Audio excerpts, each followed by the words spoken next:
because it was so unique, it was so different, it was so interesting. But it got rejected loads of times despite being one of the best-sold books of all time. So you kind of have to see yourself as that Harry Potter book. You know, even though you're getting rejected, it doesn't mean that you're not good. How to overcome failures and rejection.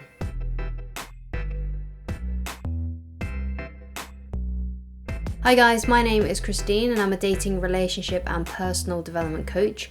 And today I'm talking about how to overcome rejections and failures. So the first thing that I want to talk about is how you deal with failure and rejections really shows your strength of character. So for example, if you get rejected and you get angry and perhaps you send a nasty message to that person who rejected you, shows that you don't have a good character, you don't have a strong character.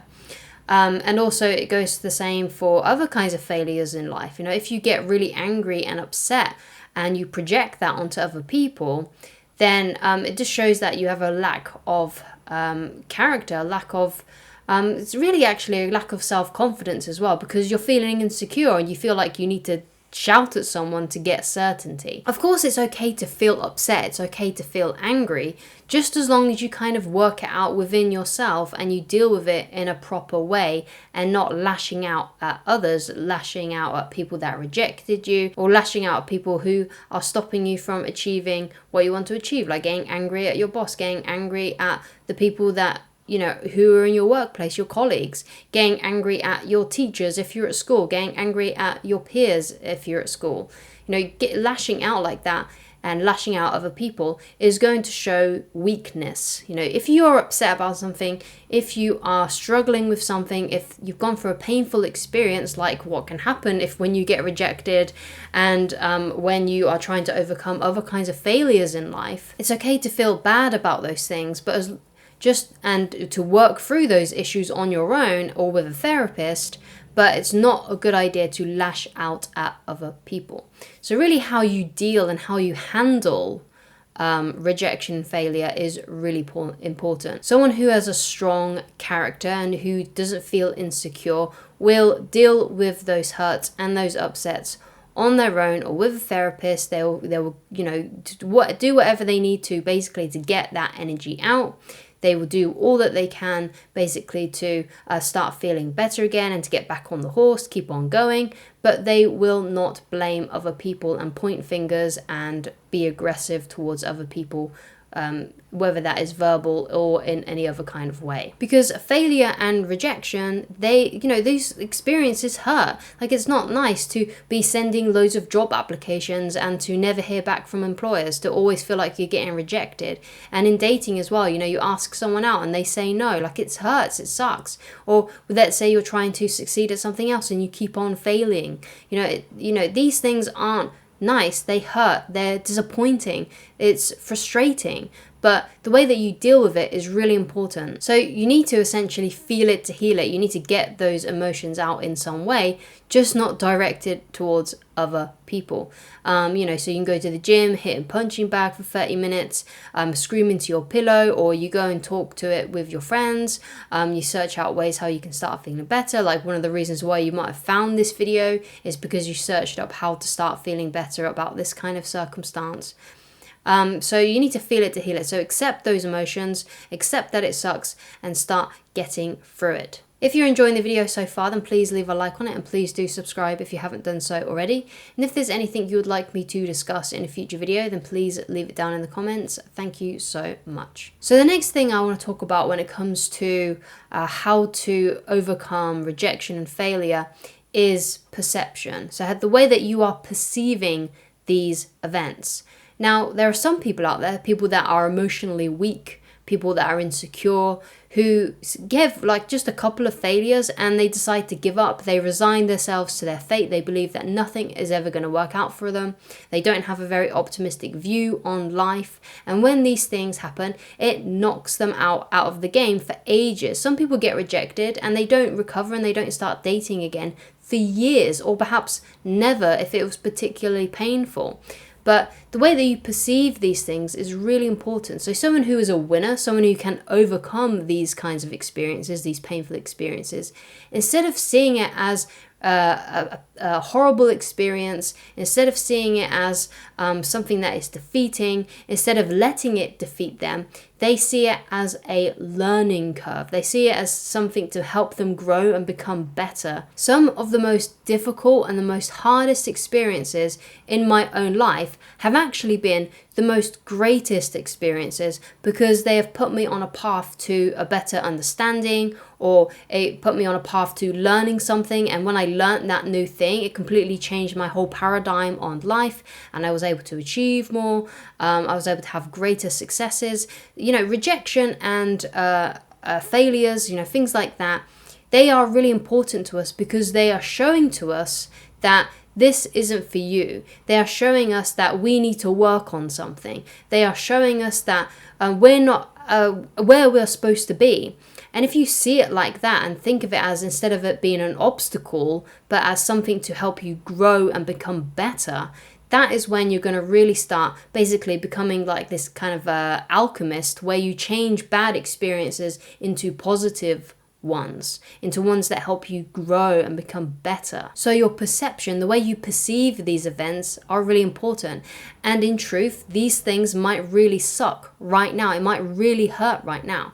But you're watching a video like this one, so obviously you are willing to improve. And perhaps by you watching this video, it's going to put you on a more better path. It's going to be like a stepping stone for you to greater and greater success. Because by watching this video, you may watch another one. It might not be my one, and perhaps you'll learn something from that one. And then, you will start basically developing and growing and learning more things about how you can stop these kinds of things happening in the future. And then what you'll find is that your most painful experiences, your most painful failures, your most painful rejections have actually been the best thing that happened to you, because it taught you new things that helped you become a better, more rounded, more confident human being. So there's a book called Good to Great. And in that book, there is like a concept in there called the Stockdale Paradox.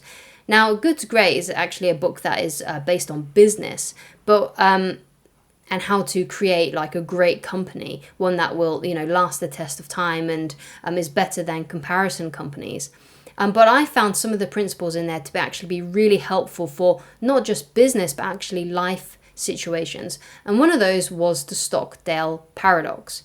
And basically the Stockdale Paradox is being able to confront the brutal reality, the brutal facts about your life, obviously in this book it meant in your business, confronting the brutal facts, but never giving up, always having faith, and you keep on persisting. So it's basically being aware of the harsh realities, the things that aren't working. Like, you may look in the mirror and realize that you're not healthy. You may, realize that I keep on getting rejected. There must be something that I'm doing wrong if I keep on getting rejected. There must be something that I'm doing that isn't correct, right? So you're confronting the brutal facts, and sometimes the brutal facts can feel a little bit demoralizing. But the Stockdale Paradox says that the best thing for you to do is, in those kinds of situations where you're looking at the brutal facts, take them on board, start improving those things, and never give up. And that's why it's kind of like a paradox, because you're kind of confronting the brutal facts, but you also must keep the faith and keep on going and keep on persisting, even though at the moment things aren't working. And to be able to do that, to be able to actually live that, will show that you have a strong character to keep on persisting despite the struggles, and to realize and confront those brutal facts, that brutal reality. So if you do keep on getting rejected, it might be the fact that you are kind of like looking for the wrong kind of person, and you're attracting the wrong people into your life. So I highly recommend that you watch this video on how to attract the right partner. So when it comes to success, when you're trying to overcome those failures and those rejections, whether those are romantic rejections or rejections when it comes to other areas of your life, then you need to treat relationships and finding a relationship and treating perhaps business success or other kind of personal successes that you might be trying to overcome as a game of numbers. And basically what I mean by that is you might have to go on 100 dates to find the right match for you, to find someone who likes you as much as you like them. Or it could be the case you will only need to go on 10 dates. Or it could be the case that you might need to go on 300 dates with different women or guys, depending on who you are, to find the right person for you, to find that person who you really like and likes you back, and you have that kind of same lifestyle and value, someone who's a perfect match. It may take you a lot, and that's what I mean by treating it like a game of numbers. You have to get through those people to find the right one. And that goes back to the Stockdale paradox, you know. You have to keep on persisting, even though the reality is that you're single and you're feeling lonely. But you need to keep on persisting no matter what. Because guess what? Eventually, you will get through the numbers and you will eventually find someone who just thinks you're the best thing since sliced bread, who thinks you're the bee's knees. He or she is just going to think you're the best thing in the world. But you have to keep on going, and you have to keep on finding and prospecting new people. And that's the same for success as well. Like if you have a business, or perhaps you're trying to find a new job, you know, you have to keep on sending those applications out. You have to keep on going through rejection to rejection through rejection. You know, J.K. Rowling's Harry Potter book, the first one, The Philosopher's Stone, I think in America it's called The Sorcerer's Stone, that book was rejected loads and loads of times before it got accepted by a publishing house. But guess what? It was Harry Potter. It was a fantastic book. And just like you are a fantastic person, even though you're one of a kind and you're brilliant and you're something, let's say, rare like Harry Potter, like, because Harry Potter is like a huge deal, right? Like it was such a big thing back in the day. Because it was so unique, it was so different, it was so interesting. But it got rejected loads of times despite being one of the best-sold books of all time. So you kind of have to see yourself as that Harry Potter book. You know, even though you're getting rejected, it doesn't mean that you're not good. It doesn't mean that you can't overcome those things. And it's the same for like Thomas Edison. Like Thomas Edison, before he invented the electric light bulb, he had to do he did over like 10,000 attempts before he actually found something that worked. And basically what he said to himself was pretty much something along the lines of, you know, I've tried, you know, several thousand times, but basically what has happened is I found several thousand things of techniques that haven't worked. So that means I'm just one step closer to actually finding something that does work. And that's kind of how you have to treat dating. That's kind of how you have to treat any other kind of thing that you're trying to succeed at, whether it's a business venture or trying to find a new job. You know, you have to treat it like that. You have to think, okay, so that's just one more rejection, but because that's just one thing that hasn't worked doesn't mean that it's not going to work in the future. I'm just that one step closer to finding something that does work. And that is how you overcome failure and rejections. If you would like coaching with me, then please go to www.christineloveridge.com to get coaching with me. Thank you so much for watching, and I shall talk to you again very soon. Goodbye, guys.